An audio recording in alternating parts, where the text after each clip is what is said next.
जमात इस्लामी की जानिब से अवामी मसाइल पर धरना दिया गया था। धरना ख़त्म हुआ, 45 दिन का वक्त हुकूमत ने लिया और वो तमाम मुतालबात उन 45 दिनों में जब पूरे नहीं हुए तो फिर जमात इस्लामी ने आगे के लाहे अमल का ऐलान किया और उसमें एक आ गया कि अक्टूबर के आखिर में एक रेफरेंडम करवाया जाएगा और उस रेफरेंडम में आवाम से राय ली जाएगी कि अब उन्हें बिजली के बिल जमा करवाने हैं या नहीं करवाने। इसके अलावा भी कई और अहम उनका एजेंडा था, उसमें वो तमाम मुतालबात थे जो कि बड़े अवामी थे और हर बंदा ये चाहता था कि जमात इस्लामी के ज़रिए हुकूमत से इन तमाम मुतालबात को पूरा करवाया जाए, लेकिन अभी तक तो ऐसा कोई अमल दरामद हुकूमत की जानिब से होता नज़र नहीं आया। तो अब आगे जमात इस्लामी क्या करने जा रही है, उस रेफरेंडम का क्या हुआ है, आगे आने वाले दिनों में लोगों को बिजली के बिल जमा करवाने हैं या नहीं करवाने, इस पूरी सूरत हाल पर हम आगे की स्ट्रेटजी जान लेते हैं। मुनीम ज़फ़र साहब, अमीर जमात इस्लामी कराची, हमारे साथ मौजूद हैं। मुनीम साहब, बहुत शुक्रिया सर, प्रोग्राम के लिए आपने वक्त निकाला। अब ये बताइएगा कि कराची के अवाम को और फिर पूरे मुल्क के अवाम को आने वाले दिनों में बिजली के बिल उसी तरह जमा करवाने जिस तरह पहले से करवाते आ रहे हैं या कोई स्ट्रेटजी आप लोगों ने सोची हुई है? उस रेफरेंडम का कोई नतीजा निकला है? रेफरेंडम हुआ या नहीं हुआ? देखिए, रेफरेंडम तो अभी नहीं हुआ, लेकिन हमारी तहरीक जारी है और हमारी तहरीक कोई वक्ती तहरीक नहीं है। हमने 14 दिन पिंडी में धरना दिया और धरने के बाद बिल्कुल कौम के सामने एक मुआहदा हुआ, एक एग्रीमेंट हुआ जिसमें कुछ नुकात पर हुकूमत ने इत्तेफाक किया। आपको शायद याद होगा, जब हमारा धरना था और हम IPPs के हवाले से बात कर रहे थे तो उस वक्त हुकूमत के ही कुछ वज़रा ये बात कर रहे थे कि IPPs के हवाले से तो बात ही नहीं हो सकती, लेकिन ये जमात इस्लामी है कि अल्हम्दुलिल्लाह हमने ये बात साबित की कि IPPs ने पूरे पाकिस्तान के अवाम के जेबों पर जिस तरह डाका डाला है, जिस तरह उनका खून पसीने की कमाई को चूसा है और जिस तरह डॉलर बेस्ड ये एग्रीमेंट किए गए थे, ये IPPs को अपने एग्रीमेंट्स पे नज़रसानी करना होगी और हुकूमत को उनके साथ बैठकर मुज़ाकरात करना होंगे। हमने देखा कि हमारी इस पूरी एफर्ट्स के नतीजे के अंदर 5 IPPs तो वो हैं कि जिन्होंने अपने एग्रीमेंट्स पे नज़रसानी की है और जो विड्रॉ हुए हैं, जिसके नतीजे में तकरीबन 461 अरब रुपए का फ़ायदा होगा और जो फ़ायदा बिलों की सूरत में नज़र आना चाहिए आने वाले दिनों में।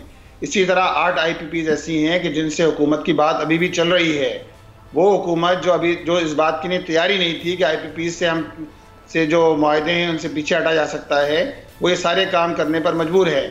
तो एक जानिब तो IPPs का मामला था कि जिस पर हमने मौसर आवाज़ उठाई थी और इसको कोई जानता ही नहीं था कि किस तरह IPPs पाकिस्तान के अवाम के साथ जो है जुल्म कर रही है।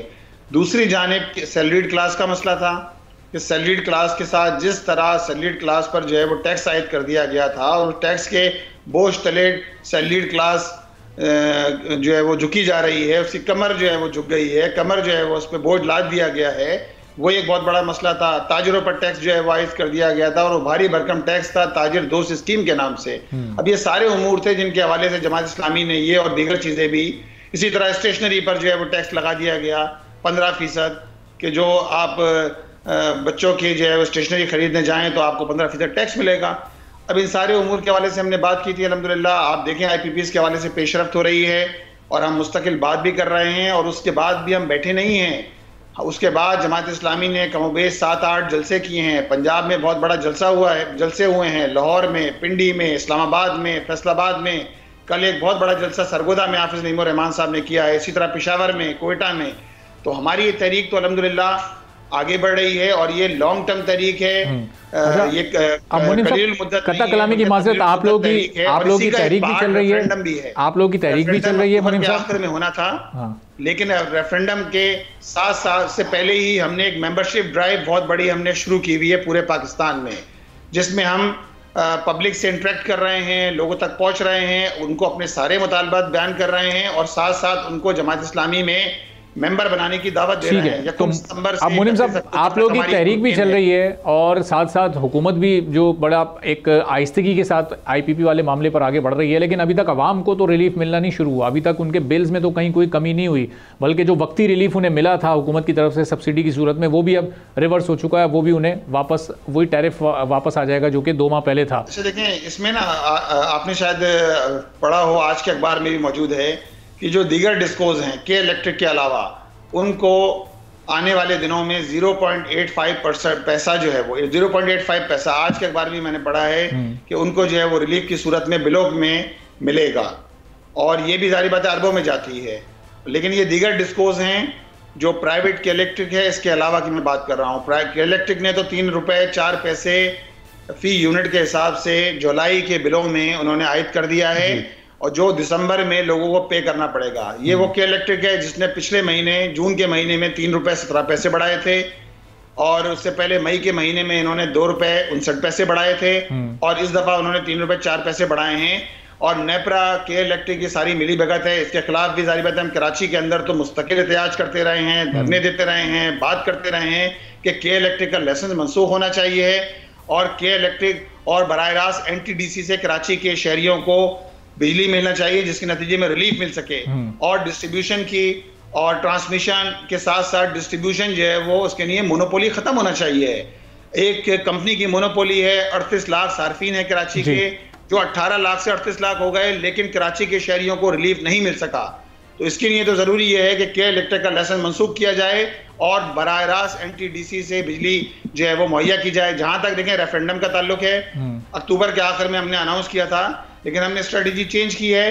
1 सितंबर से 31 अक्टूबर तक हमारे ये जलसे भी चल रहे हैं, हमारा एहतजाज भी चल रहा है, और साथ साथ हम मेंबरशिप ड्राइव भी कर रहे हैं। 31 अक्टूबर तक हमारी मेंबरशिप ड्राइव है, और उसके बाद इंशाअल्लाह ताला हम आने वाले दिनों में नवंबर के महीने में हम अपने अगले लाएअमल का ऐलान करेंगे, जिसका एक पार्ट रेफरेंडम भी है, जिसमें हम अवाम उन्नास के पास जाएंगे, उनसे इस बात के मुतालिक राय लेंगे कि आया बिजली के बिल अदा किए जाएं या ना किए जाएं। क्योंकि पाकिस्तान के अवाम तो बिजली के बिलों में जो है वो ड्यूज पहले ही अदा कर चुके हैं। ये मसला नहीं है कि हम जो है बाद लोग ये कहते हैं कि जब हम रेफरेंडम की बात करते हैं और लोगों से राय लेने मोनिब साहब, अब इस मामले में खासतौर पर ये IPPs के साथ जो मुज़ाकरात हुकूमत के चल रहे हैं, हुकूमत की जो रफ्तार है उससे क्या जमात इस्लामी मुतमईन है? उसमें आप हुकूमत को कितने नंबर देंगे? अच्छा, हम बिल्कुल मुतमईन नहीं है हुकूमत की रफ्तार से।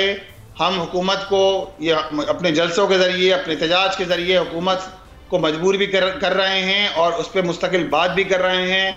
हुकूमत से हमारा राब्ता भी है, और हम ये समझते हैं कि जो इस पेस इनका है, ये पेस इससे इसकी रफ्तार बढ़ना चाहिए।